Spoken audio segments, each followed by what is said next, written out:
So, I hear you like my unboxings? I have developed a new style. I call it gravity-assisted unboxing. I will be honest from the start, this is my first time with a camera such as this. Therefore, beside my English, I must apologize for any possible error in this review. I am a still image photographer who transitioned to video only because of YouTube popularity. I use DSLR for my video work and this Panasonic turned out to be a bit of overkill for me. For video professionals, my review probably will not be detailed enough, but if you have similar background as I do, don't have experience with professional video cameras, and debate whether you need one, stick around because I think I might help clear some things up for you. At 2.5 kilograms this is not a light piece of gear but feels much lighter than it looks, trust me on that. Compared to any mirrorless camera or even DSLR, it is significantly bigger to the point it didn't fit in any of my camera bags. On the street it absolutely screams, "Look at me, I am a professional." While it can help you to get some gigs and get paid, since a good deal of people tend to judge photographers from the size of their gear, it makes it practically impossible to stay unnoticed in case all you need is some candid street footage. From ergonomic standpoint, X1 is as good as it can possibly be. There are two ways of holding it and a full set of manual controls, direct buttons and control rings. More than 10 of them are customizable. Some are duplicates, there are 2 record buttons, 2 zoom rocker dials as well as zoom ring around the lens. Coming from DSLR video, I am thrilled how many advanced options are available. There is always something missing on DSLR or mirrorless cameras. Be it zebra, peaking, lack of ND filter, focus control, recording time limit and so on. Panasonic X1 has everything and even more. Half of the many items I didn't understand and had to consult user manual. There is automatic exposure mode, but this camera is really meant to be used in manual by a skilled operator. There is a wide range of resolution, frame rate and bitrate settings as well as free file formats. Slow motion recording is possible at Full HD resolution at 100 or 120 fps without sound. Twin card slots support UHS-1 standard and that is enough for this camera. If you insert a card with speed slower than required for currently selected resolution or bitrate, camera will display a warning. There is no limit for recording duration. As long as you have memory card space or a big enough battery, this camera will keep going. Battery delivered in the box is strong enough for around 3.5 hours of recording. Back of the battery compartment is open, so it is possible to fit even bigger ones and get as much as 7 hours of recording time from the largest capacity model. Battery has integrated charging indicator with 4 green LED lights, so it is possible to check battery level without attaching it to the camera. Dual battery charger is delivered with the camera and takes around 3.5 hours to fully recharge the battery. Best of everything, it can be used as a camera power supply when in studio environment. Stabilized 20x optical zoom lens is, well, obviously, designed specifically for video and has pretty much perfect optical properties. In 35mm equivalent it covers 24 to 480mm, what is a very useful range. It has a solid aperture f2.8 to 4.5 through the zoom range. Macro focusing is possible from 5 cm at wide angle and it is maintained all the way to 150mm equivalent. After that it slowly drops up to 400mm when it reached 95 cm, what is maintained all the way to maximum zoom. The lens is parafocal. Once adjusted, focus distance remains the same no matter zoom position. Also, it doesn't suffer from focus breathing. Both focus and zoom control rings are speed sensitive. If you need to zoom fast, it will fly through the zoom and focus range in a second or two, and at the same time can be adjusted extremely slow and gradual. What I liked best is how smooth zoom action is on recordings.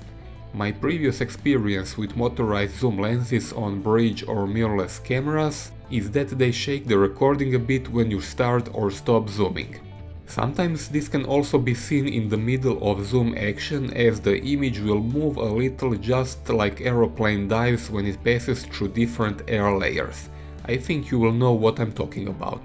X1 camera does not suffer from it. It will provide a smooth zoom ride from start to finish.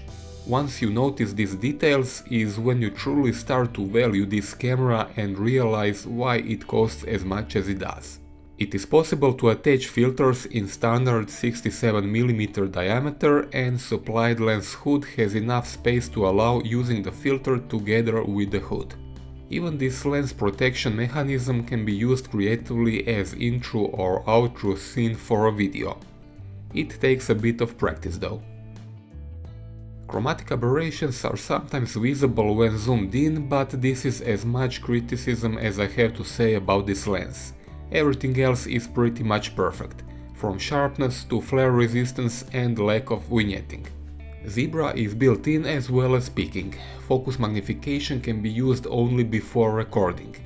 During recording, only peaking can be enabled or disabled on the fly. Panasonic X1 has several image profiles, but most of them are rather neutral. Here are a few examples how profiles look like. Spark profile gives the most saturated and contrasty look, but sacrifices dynamic range. Despite that, this is probably the one to use if you need finished results straight from the camera. Other profiles, and especially Cine D, produce realistic and desaturated recordings. I don't remember if I ever used a camera capable of producing similar dynamic range out of the box. And it is only now that I see how much more oversaturated my Canon DSLRs are, even when used with custom loaded profiles. On the downside, if shot under low contrast lighting conditions, footage will look boring and flat, and require further processing on computer, what can take quite a lot of extra time. This camera is obviously targeted toward users who not only will grade footage, but will probably have a second person whose job will be only to edit the video. 4K video looks fantastic, very detailed without obvious sharpening or compression artifacts. I haven't noticed any trace of moire. Full HD also looks okay, but compared to 4K, I begin to wonder how on earth did we live in the dark ages of 1080 video. On this camera, Full HD video has an important advantage over 4K though, and it concerns image stabilization. 4K can use only 2-axis optical stabilization, while Full HD benefits from 5-axis stabilization. Now this is interesting. Birds have made a nest directly beside wasp nest. It appears wasps don't mind and provide extra protection from predators. You can see this and many other samples in full 4K resolution in another video I uploaded. As always, link is in description below this video.